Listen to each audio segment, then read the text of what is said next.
إن الحمد لله نحمده ونستعينه ونستغفره ونعوذ بالله من شرور أنفسنا ومن سيئات أعمالنا من يهده الله فلا مضل له ومن يضلل فلا هادي له أشهد أن لا إله إلا الله وحده لا شريك له وأشهد أن محمدا عبده ورسوله لا نبي بعده اللهم صل على محمد وعلى آله وأصحابه ومن تبعهم بالإحسان إلى يوم الدين أما بعد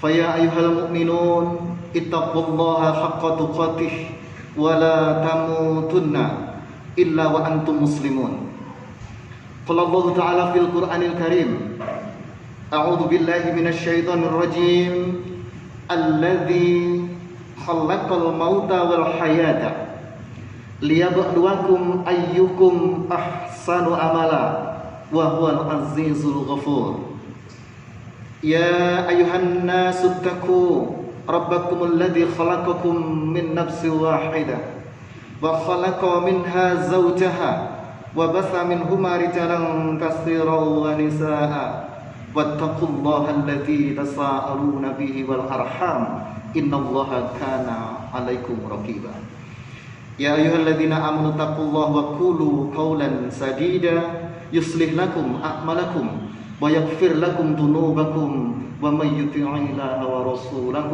فقد فاز فوزا عظيما. Ma'asyiral muslimin, sidang salat Jumat Masjid Baitul Falah rahimakumullah. Puji syukur alhamdulillah, pada kesempatan siang hari yang berbahagia ini kita masih berada dalam limpahan rahmat karunia Allah Subhanahu wa taala. Allah masih memberikan kenikmatan kepada kita berupa keimanan dan keislaman. Dan mudah-mudahan terhimpun bersama kita di majelis yang mulia ini adalah menjadi bagian dari bentuk bersyukur kita kepada Allah Subhanahu wa taala, yang mana karena saking banyaknya nikmat yang telah diberikan Allah kepada kita semuanya, hampir nyaris banyak orang yang melupakan terhadap nikmat itu. Oleh sebab itu, mari di momentum yang berbahagia ini kita jadikan ibadah Jum'ah kita adalah ibadah yang terbaik bagi kita semuanya, dan mudah-mudahan itu menggambarkan pada diri dan pribadi kita menjadi insan yang selalu bersyukur kepada Allah. Yang kedua kali, mari bersama-sama para jamaah sekalian rahimakumullah, tentu tidak lain adalah bersama-sama untuk meningkatkan dan menjaga kualitas ketakwaan kita kepada Allah Subhanahu wa taala. Walaupun pada saat kondisi dan situasi saat sekarang, sungguh keimanan dan ketakwaan itu berada di dalam ujung ujian. Oleh sebab itu, salah satu bentuk dari definisi takwa, di samping takwa itu berasal dari akar kata waqayaki wikoyatan atau berhati-hati, maka salah satu bentuk makna takwa itu adalah konsistensi dalam menjalankan kedekatan dan ibadah kita kepada Allah. Oleh sebab itu, sudah rindu kita untuk menunaikan ibadah sholat Jumat sebagaimana pada saat sekarang ini, karena sekian waktu sholat Jumat kita ganti dengan sholat ibadah duhur karena kondisi dan situasi keadaan yang tidak memungkinkan. Itulah bentuk konsistensi kita di dalam rangka untuk mempertahankan takwa itu. Salah satunya adalah tidak pernah goyah, tidak pernah bergeser dalam kondisi apapun dalam rangka untuk mendekatkan kepada Allah Subhanahu wa taala. Oleh sebab itu, ma'asyiral muslimin rahimakumullah, salah satu bentuk implementasi ketundukan dan ketasliman kita kepada Allah itu adalah mempercepat ayunan langkah kita untuk menunaikan ibadah sholat Jumat sebagaimana perintah Allah. Dan demikian juga kita berharap mudah-mudahan kita semuanya senantiasa terjaga ketakwaan kita, dan mudah-mudahan kita terbingkai dengan takwa, diselamatkan oleh Allah dalam kehidupan dunia, dan kelak berharap mudah-mudahan Allah menyelamatkan dalam kehidupan akhirat nanti. Ma'asyiral muslimin, sidang sholat Jumat rahimakumullah, hidup ini begitu uniknya dan sungguh perjuangan dan kesabaran yang sangat membaja, yang sangat dibutuhkan di dalam menggapai kesuksesan hidup. Hingga akhirnya karena uniknya kehidupan ini, maka orang-orang yang telah sukses dalam mencapai kehidupan dunia pun dilakukan dengan unik. Begitu juga orang-orang yang mengalami kebangkrutan atau kenistaan. Tentu bukan berada pada golongan yang kedua yang kita harapkan. Kita berharap hendaknya menjadi insan-insan Allah yang mendapatkan kesuksesan dengan aktivitas keunikannya dalam rangka untuk mencapai kesuksesan itu. Dan suksesnya tidak hanya kesuksesan dunia, tapi kesuksesan ganda, yakni kesuksesan di akhirat. Lalu para hadirin rahimakumullah, untuk menggapai itu semuanya tentu dibutuhkan kesungguhan, perjuangan keras dan kesabaran yang sangat tinggi. Oleh sebab itu para jamaah sekalian rahimakumullah, sabar yang tinggi yang diharapkan oleh Islam itu seperti apa? Kesabaran yang dimaksud di dalam Islam itu adalah bukan sabar yang statis, namun kesabaran yang dimaksud adalah kesabaran yang dinamis. Artinya orang yang sabar itu adalah orang-orang yang menerima ketetapan Allah Subhanahu wa Ta'ala dengan ikhlas dan tabah terhadap ketetapan itu. Tidak cukup, lalu ditambah juga makna dari kesabaran itu adalah orang yang menjaga dirinya dari frustasi, dari emosi, dan tetap konsisten dalam menjalankan perintah Allah Subhanahu wa Ta'ala dan ikhtiar maksimal untuk keluar dari permasalahan, ujian, dan cobaan itu. Itu makna rangkaian dari kesabaran yang dituntut dan yang harus kita lakukan bersama-sama. Hadirin rahimakumullah, jika kemudian kesabaran itu dituntut upaya maksimal untuk keluar dari permasalahan, berarti tidak boleh makna sabar itu diartikan dengan menyerah terhadap ketentuan yang terjadi pada diri. Oleh sebab itu, dalam waktu yang singkat ini, setidaknya umat Islam dituntut berada dalam 3 kondisi untuk menempatkan kesabaran yang tidak boleh kesabaran itu terkurangi sedikit pun frekuensinya. Yang pertama, para jamaah sekalian, umat Islam hendaknya sabar di dalam menjalankan perintah Allah Subhanahu wa Ta'ala sebagai bentuk ketaatan kepadanya. Menjalankan perintah Allah hendaknya didasarkan dengan kesabaran. Kenapa demikian? Karena sesungguhnya banyak orang yang terjerembab, terjerumus ingin menggapai ketaatan kepada Allah Subhanahu wa Ta'ala, namun pada akhirnya mereka tidak didasari dengan kesabaran. Hadirin, salah satu contoh histori yang cukup segar dalam ingatan kita, Nabiullah Ibrahim alaihissalam. Tatkala beliau merindukan seorang anak dan keturunan, begitu waktu panjang menanti itu, dituntut kesabaran. Tetapi apa yang terjadi para jamaah, tatkala Allah memberikan nikmat berupa anak dan keturunan, yakni Nabiullah Ismail alaihissalam, tatkala lahir ke muka bumi, Allah memerintahkan untuk kemudian istri dan anaknya untuk tinggal di satu lembah bukit yang tandus, kering kerontang, bebatuan padang Sahara, tidak ada kehidupan sama sekali yang ada di sekitarnya. Itu ujian kesabaran untuk menjalankan perintah Allah. Tidak ada kata lain yang dilakukan oleh Nabiullah Ibrahim alaihissalam kecuali sami'na wa ata'na terhadap perintah Allah. Tidak cukup itu. Untuk menjalankan perintah Allah dituntut kesabaran yang luar biasa. Ketika anak itu sudah beranjak menjadi anak yang lucu-lucunya begitu, maka kemudian Allah memerintahkan untuk dikorbankan sebagai bentuk pengabdiannya kepada Allah Subhanahu wa Ta'ala. Kesimpulannya berarti ketika kita menjalankan ibadah, menjalankan perintah Allah sekalipun, maka tidak boleh lepas terhadap kesabaran yang harus menjadi dasar dan fondasi. 1. Demikian juga yang dicontohkan oleh Siti Maryam. Tatkala bergejolak informasi-informasi fitnah, Maryam hamil tanpa seorang ayah begitu kira-kira. Viral di zamannya tatkala itu. Tetapi Allah memerintahkan kepada Maryam, wahai Maryam, berpuasalah kamu.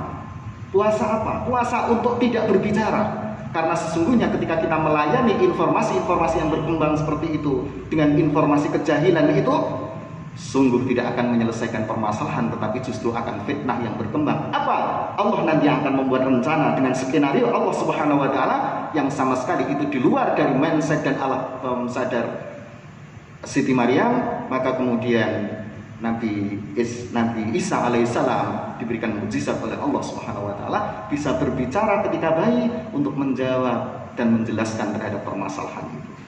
Para hadirin, sungguh sangat luar biasa kesabaran yang dituntut sekalipun kita untuk menjalankan perintah Allah sebagai bentuk ketaatan kita kepada Allah Subhanahu wa taala. Yang kedua, para jamaah sekalian, kesabaran kita dituntut lagi tatkala kita menghadapi kemaksiatan dan dosa yang ada dalam kehidupan. Kemaksiatan bisa terjadi dimanapun, kepada siapapun, dan dalam kondisi apapun. Oleh sebab itu, menjaga konsistensi takwa adalah menjaga diri dan pribadi kita untuk kemudian tidak terjerembab di dalam kemaksiatan itu yang seakan-akan kenikmatan yang semu sesaat, tapi akan menjerebabkan manusia itu dalam lembah kenistaan. Ini dibutuhkan kesabaran. Mungkin ketika kita dalam kondisi miskin, dalam kondisi kekurangan, kita bisa sabar untuk itu. Tetapi ketika Allah menguji dengan kenikmatan, dilimpahkan harta kekayaan kita, mungkin kita lupa untuk menjaga diri dari kemaksiatan dan dosa.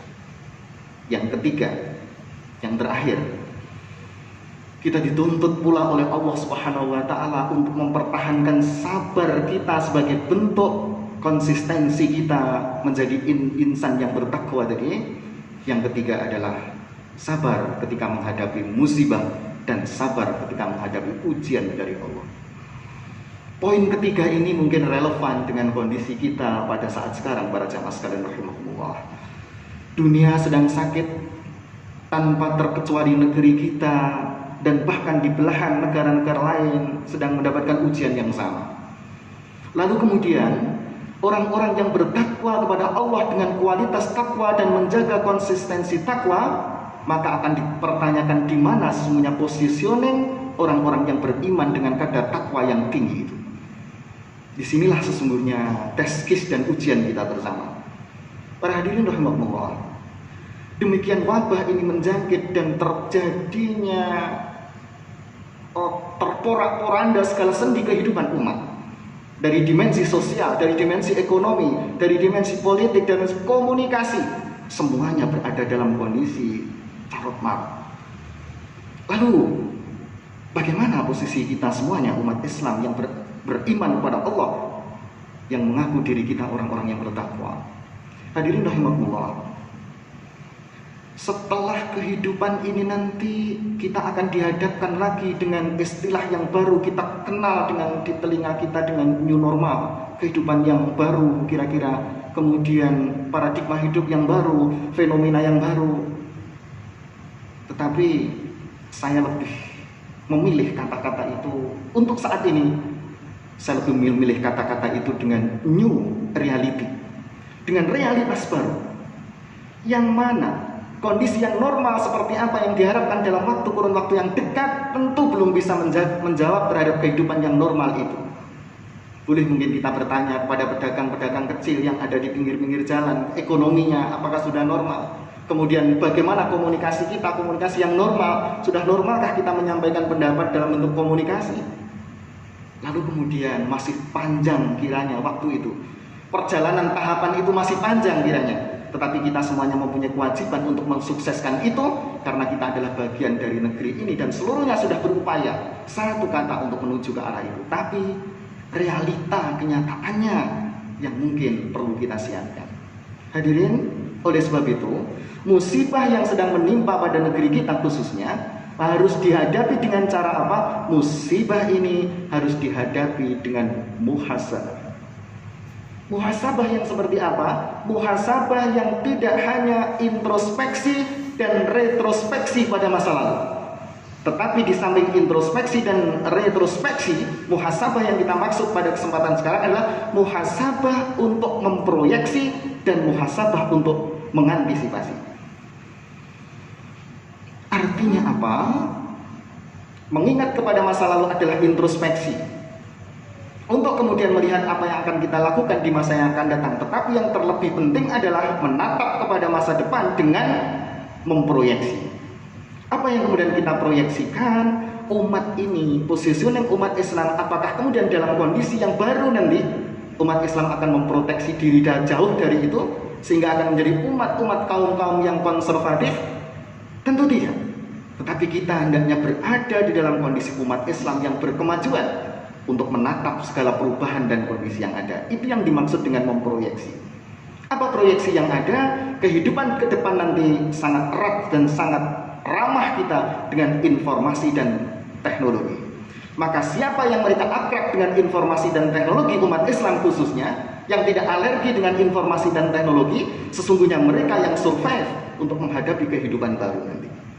Oleh sebab itulah ma'asyiral muslimin rahmatullah, salah satu contoh yang paling kecil saja, anak-anak kita di dunia pendidikan. Kalau boleh saya informasikan bahwa ujian akhir Etanas itu pemerintah menggalang tahun depan baru dihapuskan. Tetapi Allah berkehendak lain dengan hadirnya wabah ini. Mulai tahun ini sudah tidak ada lagi ujian nasional, dan anak-anak kita menjadi anak yang generasi pertama mereka melaksanakan kegiatan-kegiatan pembelajaran mereka tidak di sekolah. Bisa saja 15 tahun, 30 tahun, 40 tahun yang akan datang, sekolah-sekolah gedung bangunan yang tinggi-tinggi itu mungkin sudah tidak ada lagi karena anak-anak belajarnya ada dari rumah. Dan itu adalah tantangan teknologi kita ke depan. Ini yang dimaksud dengan kita memproyeksi. Yang kedua adalah mengantisipasi. Apa yang kemudian harus diantisipasi? Segala kemungkinan yang akan terjadi yang di luar dari batas pemikiran kita sebelumnya, maka akan mungkin untuk terjadi di masa-masa yang akan datang. Oleh sebab itu, ma'asyiral muslimin rahmatullah, mudah-mudahan wabah ini menjadi ibrah kepada kita semuanya. Dulu belum pernah terantisipasi sebelumnya, tetapi kemudian ketika terjadi ini, maka kita terkejut, terkaget-kaget, hingga kemudian berjatuhan korban di sana sini. Oleh sebab itulah maka muhasabahnya bukan hanya melihat ke belakang terus-menerus, tetapi adalah memproyeksi dan mengantisipasi terhadap segala perubahan kemungkinan yang akan datang. Itu adalah menjadi satu hal yang terpenting yang dibutuhkan untuk menatap pada kehidupan era modern, era global, informasi dan teknologi di masa yang akan datang. Umat Islam harus berada di posisi apa? Posisi ambil bagian di situ, tetapi kita memproteksi diri jangan sampai kemudian percepatan dan perkembangan informasi dan teknologi itu akan menggerus dan mengikis terhadap iman dan takwa kita, khususnya adalah generasi-generasi muda kita. Barakallahu li wa lakum fil Qur'anil azim wa nafa'ani wa iyyakum bima fihi minal ayati wa dzikril hakim wa taqabbala minni wa minkum tilawatahu innahu huwas samiul alim.